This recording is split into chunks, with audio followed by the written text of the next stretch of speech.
Hi, welcome back to the kitchen. Dishing up today a rhubarb cake. We know Southlanders love their rhubarb. Most of us grow a small patch in our gardens, or if we don't, we steal it from somebody who does have some. So we usually have plenty of it hanging around. This can be used with fresh rhubarb, or even if you have a surplus, then you freeze it down and pull it out of the freezer and basically use it from the freezer. What I suggest though, if you are using frozen rhubarb, is once it's thawed out, make sure you give it a bit of a squeeze because it holds a lot of moisture, and get rid of that excess water, and then it's just happily you can actually use it. So what I want to first do is get our tin greased. I'm using a tin with the baseless bottom. I've already softened my butter that I'm going to be using in the cake mixture, but what I do is I soften that first, get my pastry brush, get a wee bit of that butter that's there, and then grease the tin. Now you can just grease it, or if you follow what my mother used to do, you could flour it as well, and then basically it's ready to go. I'm just going to grease this one today. So that's been nicely greased up, ready to go. So we'll just set that to the side. So we're going to start with our creamy ingredients. So I've got our softened butter, so that's going to go into my bowl, and you need a pretty good sized bowl for this. Into that's going to go the brown sugar. So in goes the brown sugar, and then in goes our mixer. So we want to cream together that butter and that sugar. It's got quite a lot of sugar, so it won't be a really creamy mixture, but we still want to cream those ingredients together.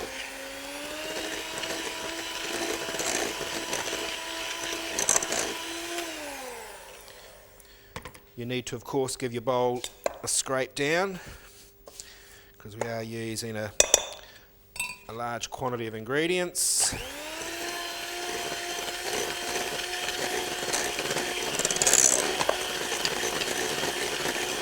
So once they start to come together,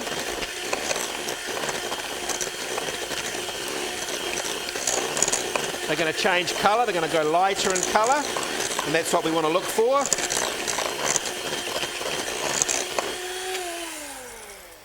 So they're starting to go from a dark brown into a lighter colour, and you can hopefully see how that's lightening up quite a lot. So at this stage we're going to add our egg and our vanilla essence, and we're going to beat those in.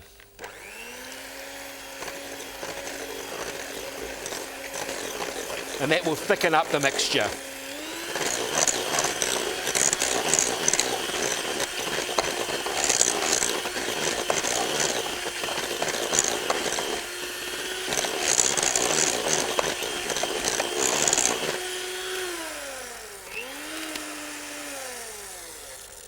We can put our beaters to the side, we don't need those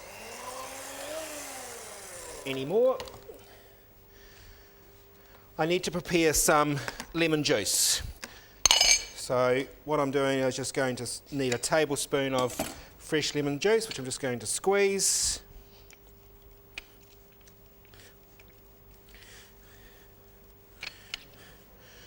A wee bit more in there.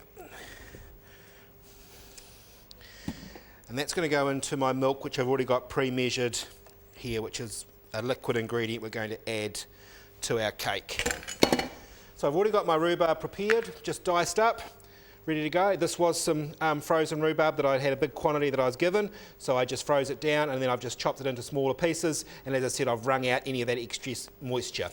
We've got our flour ready to go, and our milk. So at this stage we're combining our flour and our milk together. So we're going to just put on a wee bit of the flour mixture and a wee bit of our milk and lemon juice mixture. And we're going to start to mix those into our creamed mixture. So we're just going to take our time and work the milk mixture and the flour into it, giving it a good beat. So we can add some more of our milk, more of our flour, put the last lot of that milk in,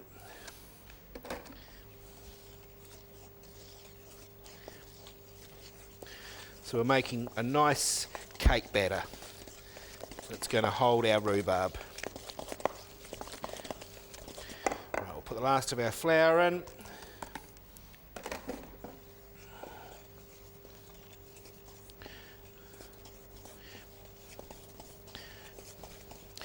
Again, make sure you give the sides a good scrape down.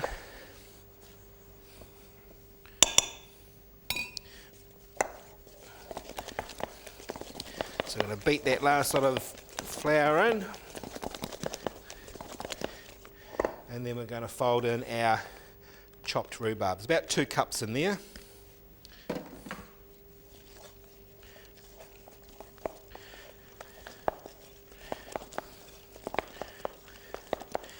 Make sure that rhubarb's well mixed in. This makes a great cake as a dessert cake as well. So we'll bring over our prepared cake tin, and we're going to put in that batter.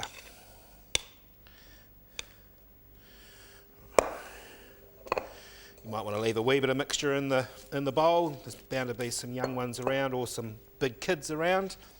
You might want to lick the bowl. So we want to smooth that into the sides, making sure it's all even. This is going to go into a pre-prepared oven, about 180 degrees, and it takes 50 to 60 minutes. But like any cake, depending on your oven and the heat, you want to make sure you test it with a skewer beforehand to make sure it's cooked.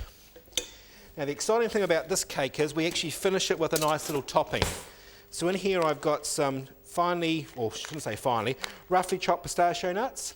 Not pistachio, sorry, pecan nuts. But you could use walnuts if you didn't like pecans, some caster sugar, and down the bottom there as I'm mixing that I'm bringing through some cinnamon. So it's a nice little topping that's going to go on top of our rhubarb cake. So I'm just mixing all of those together.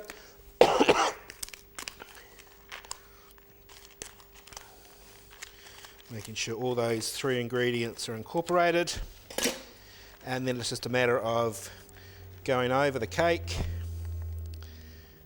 and topping it with that mixture. Making sure you get into the sides.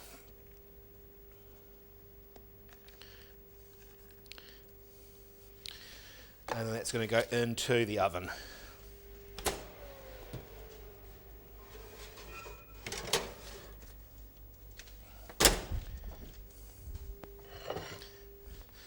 So this is what it comes out of the oven looking like. We've got quite a nice moist cake around the sides, and we've got that nice crust on top. So it's really a nice cake to serve, as I said, as a dessert. So I've just whipped some cream softly. So I'm going to cut a nice wedge out of the cake so you can actually see what it looks like inside.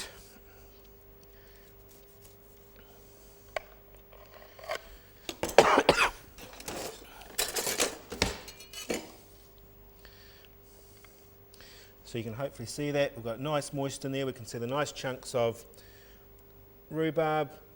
So onto our plate. And then just a nice good dollop of softly whipped cream to finish it off. So there you have it, our nice rhubarb cake with freshly whipped cream. Hope you enjoy that one, and I'll see you next time.